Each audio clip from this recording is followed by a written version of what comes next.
달콤하고 포근한 겨울 간식 고구마. 그냥 쪄서 먹어도 맛있고 튀겨도 맛있고 심지어 빵이나 피자 위에 올려도 꿀맛이죠. 그런데 고구마는 단순한 식재료가 아닙니다. 전 세계를 돌며 기근을 막아내기도 했고 영양 덩어리로 과학자들의 주목을 받기도 했죠. 오늘은 이 작고 노란 뿌리 식물 고구마에 대해 우리가 몰랐던 모든 것을 파헤쳐 볼게요. 듣다 보면 아마 고구마가 달라 보일지도 몰라요. 일부 고구마의 탄생과 세계 여행. 고구마의 고향은 어디일까요? 바로 남아메리카 페루와 에콰도르 지역. 무려 5,000년 전부터 재배됐다고 해요. 그렇다면 이 고구마가 어떻게 아시아로 넘어오게 되었을까요? 사실 고구마는 콜럼버스가 신대륙을 탐험하면서 유럽으로 건너갔고 이후 포르투갈, 스페인 등을 거쳐 필리핀, 일본, 그리고 중국과 한국으로 전파됐어요. 우리나라에는 1763년 조엄이라는 사람이 일본에서 고구마를 들여왔고 제주도부터 재배되기 시작했죠. 특히 조선 후기 흉년이 들었을 때 고구마가 사람들의 생명을 살렸다는 기록도 있어요. 쌀보다 재배가 쉽고 땅속에서 자라서 가뭄이나 전쟁 중에도 살아남았거든요. 일명 조선판 생존 음식이었던 셈이죠. 2부 고구마의 영양 성분과 건강 효과. 고구마는 탄수화물만 많은 음식이라고 생각하기 쉽죠? 하지만 사실은 영양의 보고예요.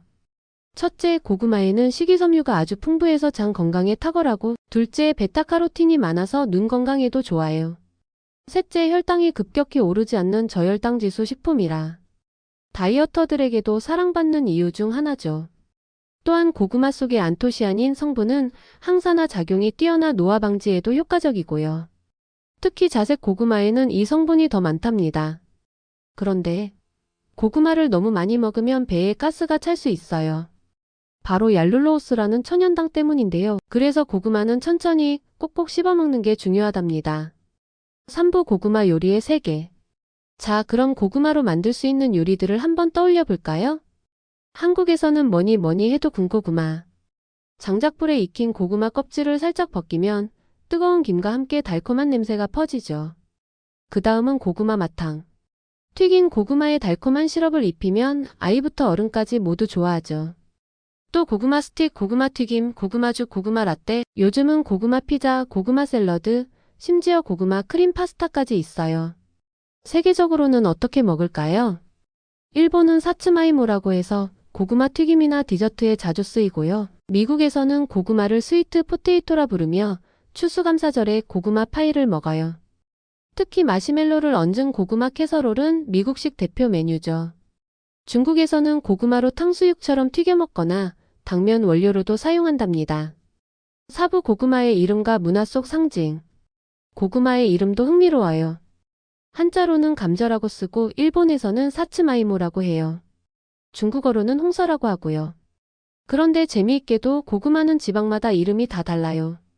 경상도에서는 참감자, 제주도에서는 감저, 전라도에서는 마른 감자라고 부르기도 했죠. 그리고 고구마는 한국 인터넷 문화에서 답답한 사람을 의미하기도 하죠. 아, 진짜 고구마 먹은 것 같아. 이 말 다들 들어보셨죠? 바로 가슴이 막히고 말이 안 나올 때 쓰는 표현이에요. 그만큼 고구마는 일상에서도 존재감이 크답니다. 우부 고구마를 맛있게 먹는 법과 보관 팁. 자, 고구마를 더 맛있게 먹으려면 어떻게 해야 할까요? 숙성시키기. 수확 직후보다 1~2주 보관하면 당도가 올라가요. 이걸 후숙이라고 부르죠. 찔 때는 중불로 천천히. 센 불은 겉은 타고 속은 안 익어요. 에어프라이어. 160도에서 30분. 겉바속촉 군고구마 완성. 보관은 통풍 잘 되는 서늘한 곳. 냉장고는 금물이에요. 저온에서 전분이 당으로 변하지 않거든요. 6부 고구마와 관련된 속설과 사실. 고구마 먹고 물 마시면 배 아프다. 이건 반은 맞고 반은 틀려요. 고구마 속 전분이 장에서 발효되면서 가스를 만들 수 있어서 물을 많이 마시면 소화가 느려지긴 해요. 하지만 개인차가 있고 천천히 먹으면 큰 문제 없어요. 또 고구마 껍질은 먹어도 될까요? 물론이죠. 식이섬유와 안토시아닌이 껍질에 많기 때문에 깨끗이 씻어찌면 영양가가 더 높아져요. 그 외에도 고구마는 다이어트에 좋다, 변비에 좋다 등등 모두 과학적으로 입증된 사실입니다. 고구마는 단순히 맛있는 뿌리채소가 아니에요. 과거엔 생명을 살렸고 현재는 건강을 지키며 미래에는 우주 식량으로 연구되고 있는 슈퍼푸드입니다. 쌀쌀한 날 노란 속살을 한 입 베어 물면 그 따뜻함이 입에서 마음에서 퍼져나오죠. 오늘 저녁 고구마 한 개 어때요? 그냥 먹기엔 너무 아깝잖아요? 안녕하세요, 여러분. 오늘은 세상에서 가장 귀여운 동물, 바로 아기 판다의 하루를 따라가 보겠습니다. 태어나서부터 커다란 대나무를 우적우적 먹기까지 작고 하얀 손뭉치가 어떻게 진짜 판다로 성장하는지 재밌고 신기한 이야기들이 가득하니 끝까지 함께 해주세요. 1. 판다는 누구인가? 판다는 정식 명칭으로 자이언트 판다라고 부르죠. 중국의 산악지대, 특히 스촨성과 산시성 같은 대나무 숲에서 주로 살고 있어요. 몸무게는 어른이 되면 100kg 이상. 그런데 처음 태어날 땐 고작 100g도 안 됩니다. 말도 안 되게 작죠? 그 흑백 털도 사실 생후 한 달은 지나야 나기 시작해요. 아기 판다는 처음엔 거의 쥐처럼 보인다는 사실 알고 계셨나요? 2. 아기 판다의 탄생. 엄마 판다는 보통 1년에 한 번 한 마리의 아기를 낳아요. 임신 기간은 약 3개월에서 5개월. 그런데 어떤 해에는 임신에 실패하기도 해요. 그래서 판다의 번식은 정말 어렵고 귀한 일이죠. 아기 판다가 태어날 때는 털도 거의 없고 눈도 감겨있고 몸은 새끼 햄스터처럼 핑크색이에요. 태어나자마자 어미 판다는 본능적으로 아기를 혀로 하다 주고 안전하게 끌어안죠. 정말 감동적인 순간이에요. 3. 성장 이야기. 자, 이제 아기 판다가 성장해 볼까요? 1개월 차. 몸에 하얀 솜털이 나기 시작해요. 눈은 아직 감겨있죠. 2개월. 검은색 무늬가 점점 뚜렷해지고 눈을 뜨기 시작합니다. 3개월. 몸을 움직이려 하지만 아직 비틀거려요. 기어다니는 모습이 너무 귀여워요. 4개월에서 6개월. 점점 걸음마. 엉덩방아도 찍고 뒤로 넘어지기도 해요. 6개월에서 12개월. 나무에 기어오르기 시작하고 엄마랑 장난도 치고 때론 엄마 꼬리를 물기도 해요. 아기 판다가 가장 활발해지는 시기죠. 이때를 지나면 대나무도 시도해보고 혼자 노는 시간도 늘어납니다. 4. 판다 보육원의 하루. 중국 청두에는 아주 유명한 판다 센터가 있어요. 이곳은 마치 아기 판다들의 유치원. 사육사 선생님들이 매일매일 체온을 재고 먹이도 주고 심지어 목욕도 시켜줍니다. 판다들은 놀이터에서 서로 밀치고 뒹굴고 미끄럼틀도 타요. 심지어 어떤 판다는 매일 나무에서 떨어지는 녀석으로 유명해졌죠. SNS에서 인기 폭발. 그리고 사육사와 판다 사이에는 끈끈한 정이 있어요. 판다가 안기고 따라다니는 모습을 보면 진짜 가족 같거든요. 5.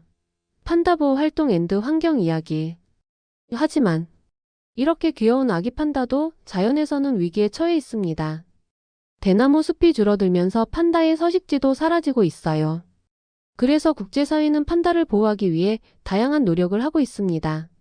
세계자연기금은 판다를 상징동물로 정해 보호 캠페인을 벌이고 있고 중국 정부는 대나무 숲 보존과 번식 프로그램을 운영하고 있어요. 아기 판다가 평생 행복하게 살기 위해선 우리가 자연을 소중히 여겨야겠죠? 오늘 우리는 아기 판다가 태어나고 자라고 보호받는 과정까지 함께 했습니다. 자, 여러분 얼마나 잘 들으셨는지 퀴즈. 퀴즈 1. 아기 판다는 생후 몇 개월부터 눈을 뜰까요? 퀴즈 2. 자이언트 판다의 주요 먹이는 무엇일까요? 퀴즈 3. 판다 보육원은 어느 나라에 있을까요? 정답은 댓글에 남겨주세요. 2022년 11월 4일 작은 마을 브라이튼에서 한 소녀가 사라졌습니다. 그녀의 이름은 엘로즈. 평범하고 조용한 아이였죠. 하지만 이상한 점은 엘로즈의 실종 이후 마을 사람들 모두가 그 이야기를 피한다는 것입니다. 무언가 감추고 있다는 듯이요. 오늘 우리는 이 조용한 마을에 숨겨진 진실을 파헤쳐보려 합니다. 1. 엘로즈의 삶과 마을 사람들. 엘로즈는 마을 북쪽 끝, 숲 바로 옆에 있는 작은 집에서 할머니와 함께 살았습니다. 말수가 적었고 항상 노트북을 들고 다녔죠. 학교에서도 친구가 거의 없었지만 선생님들은 그녀를 눈치 빠른 아이라고 기억합니다. 마을은 작지만 주민들끼리는 촘촘하게 얽혀 있었습니다. 그런데 엘로즈가 사라진 날 이후 마을 분위기는 완전히 바뀌었죠. 이웃은 말을 아꼈고 심지어 가족조차도 이상할 만큼 침묵했습니다. 실종 당일 11월 4일 아침 엘로즈는 학교에 가지 않았습니다. 대신 오후 3시경 숲 근처에서 마지막으로 목격됐죠. 그날 밤 그녀는 집에 돌아오지 않았고 다음날 할머니가 실종 신고를 했습니다. 그런데 이상한 건 경찰 조사에서 숲 근처 CCTV 영상이 전부 날아가 있었다는 것. 게다가 엘로즈의 노트북도 핸드폰도 흔적 없이 사라졌습니다.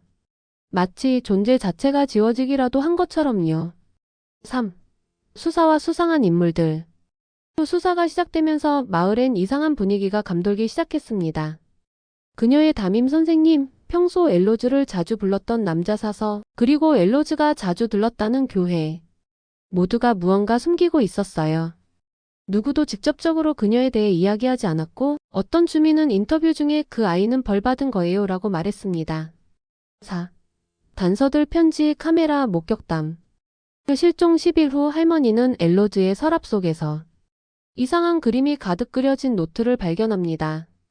그림은 늘 숲을 가리키고 있었고 눈은 다 보고 있다는 문장이 반복되어 있었죠. 또 낡은 카메라에서 복구된 영상 속엔 엘로즈가 나무 아래 작은 문 같은 걸 발견하고 두려워하는 모습이 담겨 있었습니다. 그리고 마지막, 한 목격자가 말합니다. 그날 밤 숲 쪽에서 기묘한 노랫소리가 들렸어요. 아이가 따라 부르던 노래 같았죠. 5. 마지막 실마리와 충격적인 전개. 32일 후, 숲속 깊은 곳 폐허가 된 오두막이 발견됩니다. 그곳엔 수십 개의 이름표가 벽에 붙어 있었죠. 그중 하나 엘로즈. 하지만 엘로즈는 그 안에 없었습니다. 다만 바닥에는 낙서가 있었습니다. 그들이 보고 있다. 문을 열지 마. 그럼 누가 엘로즈를 데려간 걸까요? 혹시 자발적으로 사라진 걸까요? 엘로즈는 지금 어디에 있을까요? 그리고 이 마을 사람들은 왜 그렇게 침묵을 지켰던 걸까요? 엘로즈는 단순한 실종 사건이었을까요? 아니면 더 큰 무언가의 시작이었을까요? 당신은 어떻게 생각하시나요? 댓글로 여러분의 추리를 남겨주세요. 주방 구석에 하나쯤은 굴러다니는 그 하얀 가루 베이킹소다. 사실 이게 그냥 빵 부풀리는 데만 쓰는 거 아니에요. 청소부터 피부관리, 냄새 제거, 곰팡이 퇴치까지. 오늘은 단돈 1,000원짜리 베이킹소다 하나로 당신의 일상을 얼마나 편하게 만들 수 있는지 알려드립니다. 청소 탈취 꿀팁. 배수구 악취 제거. 베이킹소다 한 컵에 식초 2분의 1컵을 배수구에 붓고 30분 후 뜨거운 물을 부으면 악취가 사라져요. 전자레인지 찌든때 제거. 물 한 컵에 베이킹소다 한 스푼을 전자레인지에 돌리고 내부를 수건으로 닦으면 깔끔하게 청소됩니다. 프라이팬 냄비 탄 자국 제거. 베이킹소다 물을 2대1 비율로 섞어 붙이고 10분 후 문질러 닦으면 탄 자국이 제거돼요. 욕실 타일 곰팡이 청소. 베이킹소다 물을 반죽처럼 섞어 곰팡이 부분에 바르고 칫솔로 문지르면 깨끗해져요. 세면대 수전 물때 제거. 베이킹소다로 닦으면 물때와 하얀 석회 자국이 말끔히 사라집니다. 신발 탈취제. 베이킹소다를 얇은 천에 싸서 신발 안에 넣어두면 땀 냄새가 제거돼요. 카페트 청소 및 냄새 제거.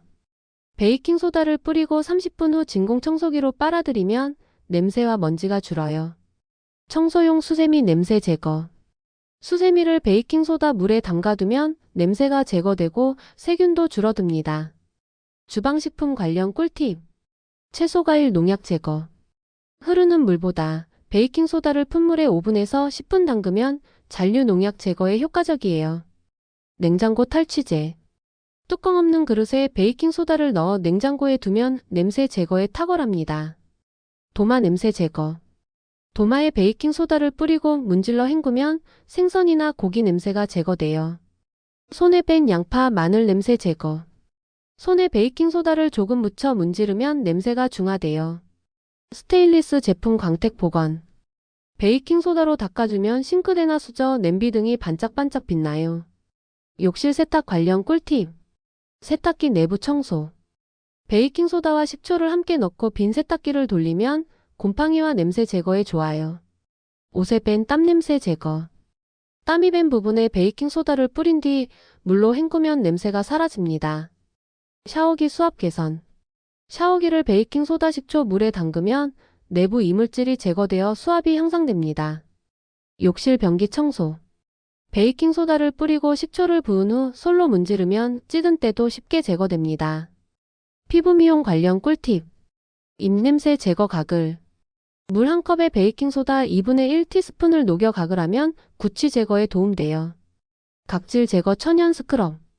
베이킹소다와 물을 섞어 얼굴이나 팔꿈치에 살살 문지르면 각질이 부드럽게 제거돼요. 기타 의외의 활용법. 매트리스 이불 진드기 제거. 베이킹소다를 뿌려 30분 후 청소기로 빨아들이면 진드기나 냄새 제거에 효과 있어요. 오늘 알려드린 베이킹소다 꿀팁 몇 가지는 지금 당장 해보고 싶지 않으세요? 여러분은 어떤 꿀팁이 가장 유용했는지 댓글로 알려주세요. 한여름밤 입속을 시원하게 채우는 달콤한 유혹. 그런데 말입니다. 우리가 알고 있는 아이스크림의 상식 혹시 거짓일 수도 있습니다. 지금부터 아이스크림에 대한 속설 15가지. 진실을 밝히는 시간 시작합니다. 아이스크림을 먹으면 감기에 걸린다. 속설. 진실 감기는 바이러스 감염. 차가운 음식이 감기의 직접 원인은 아님. 단 면역이 약할 땐 주의. 아이스크림은 치아를 상하게 한다. 반은 맞고 반은 틀림.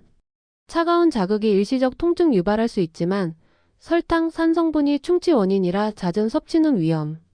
우유 들어간 아이스크림은 뼈에 좋다. 어느 정도는 맞음. 칼슘이 들어있지만 설탕과 지방도 함께 들어있어 과도한 섭취는 건강에 안 좋음. 아이스크림은 두통을 유발한다. 사실. 브레인 프리즈 현상. 급격한 온도 변화가 뇌혈관 수축 유발. 일시적인 두통. 열날 때 아이스크림 먹으면 안 된다. 오해. 해열제처럼 쓰이는 건 아니지만 수분 보충 열 완화에 도움될 수 있음. 다만 소화 상태에 따라 주의. 아이스크림은 다이어트의 적이다.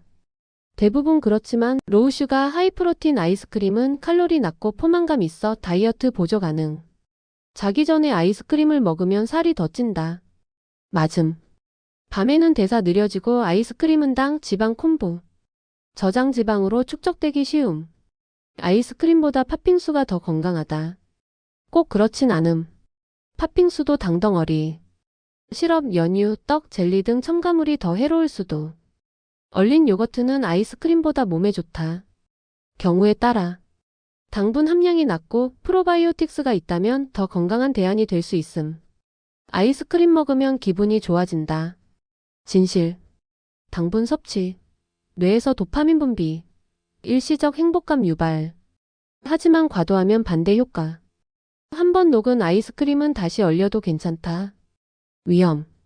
세균 번식 위험 있고 맛과 식감도 변형됨. 위생적으로 좋지 않음. 아이스크림 유통기한이 없다.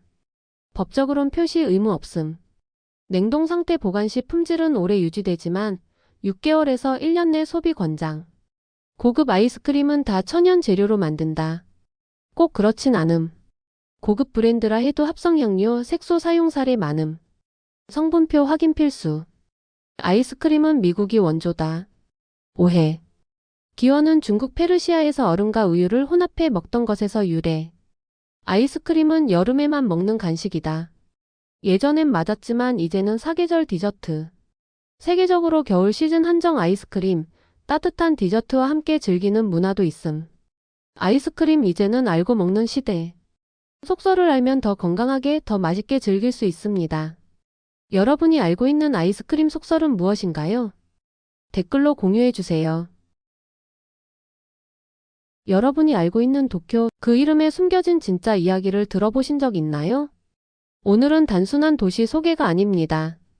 도쿄라는 이름이 어떻게 만들어졌고 그 이름이 일본 역사에서 어떤 의미를 가졌는지 지금부터 깊고 재미있게 파헤쳐 보겠습니다. 1. 도쿄 이전 에도란 이름의 의미. 먼저 도쿄는 원래 에도라는 이름이었습니다. 한자로는 강가의 문이라는 뜻이죠. 에도는 원래 조용한 어촌마을에 불과했지만 1603년 도쿠가와 이에야스가 에도 막부를 열면서 중심지가 되었어요. 에도는 260년 동안 일본의 실질적인 수도였지만 명목상 수도는 여전히 천황이 있는 교토였죠. 2. 메이지 유신과 수도 이전의 배경. 1868년 일본은 격변을 겪습니다. 바로 메이지 유신이죠. 도쿠가와 막부가 무너지고 천황이 직접 통치하는 새로운 체제가 시작된 겁니다. 이 시기에 천황은 교토를 떠나 에도로 옮겨옵니다. 하지만 문제는 이름. 천황이 있는 도시가 에도라는 어촌 이름으로 남아있기엔 어울리지 않았어요. 3. 도쿄라는 이름의 탄생. 그래서 새로 등장한 이름이 바로 도쿄입니다. 동쪽의 수도라는 뜻이죠. 왜 하필 동쪽일까요? 이름의 핵심은 동쪽입니다. 교토가 서쪽에 위치해 있었기 때문에 새로운 수도인 에도를 동쪽 수도 도쿄라고 부르게 된 거죠. 여기서 흥미로운 점은 도쿄라는 이름은 단순한 지리 개념이 아니라 정치적 선언이었습니다. 4. 도쿄란 이름에 담긴 제국주의의 상징. 도쿄는 단순한 수도가 아니었습니다. 일본이 근대화와 서구화를 추진하며 제국주의 국가로 변모해 가는 상징적인 이름이었습니다. 도쿄라는 이름은 동쪽의 새로운 중심이라는 의미를 갖고 나중에는 동양의 파리, 제국의 심장이라는 수식어도 붙습니다. 심지어 일본은 한때 중국 베이징을 서경으로 삼겠다는 구상도 했어요. 도쿄가 중심이 되고 서쪽엔 서경, 남쪽엔 남경, 북쪽엔 북경. 마치 한 나라가 동아시아 전체를 지배하는 제국 구도를 상징한 거죠. 5. 도쿄의 명칭 변화 이후 일본 국민들의 반응. 그렇다면 당시 일본 사람들은 에도가 도쿄로 바뀐 걸 어떻게 받아들였을까요? 재미있게도 초기에는 도쿄라는 이름이 이상하고 어색하다는 반응이 많았다고 해요. 하지만 메이지 정부는 도쿄를 중심으로 전국 철도망을 깔고 도쿄대학, 도쿄증권거래소, 도쿄역 등 주요 기관을 세우면서 점차 이 이름이 근대화와 세련됨의 상징이 되죠. 6. 지금의 도쿄와 이름이 가진 파워. 이제 도쿄는 세계 1위의 인구 밀집 도시 중 하나이며 글로벌 경제의 중심지 중 하나로 평가받습니다. 그리고 그 시작은 작은 어촌 에도가 이름을 바꾸면서부터 시작되었죠. 이름 하나가 도시의 정체성과 이미지를 어떻게 바꿀 수 있는지를 보여주는 대표적인 사례입니다. 도쿄라는 이름 단순한 지명이 아니었습니다. 그것은 역사, 정치, 문화, 제국의 야망이 담긴 강력한 메시지였죠. 여러분은 어떻게 생각하시나요? 지금 살고 있는 도시의 이름도 어쩌면 깊은 이야기와 의도가 숨어 있을지도 모릅니다. 구독과 좋아요 부탁드려요.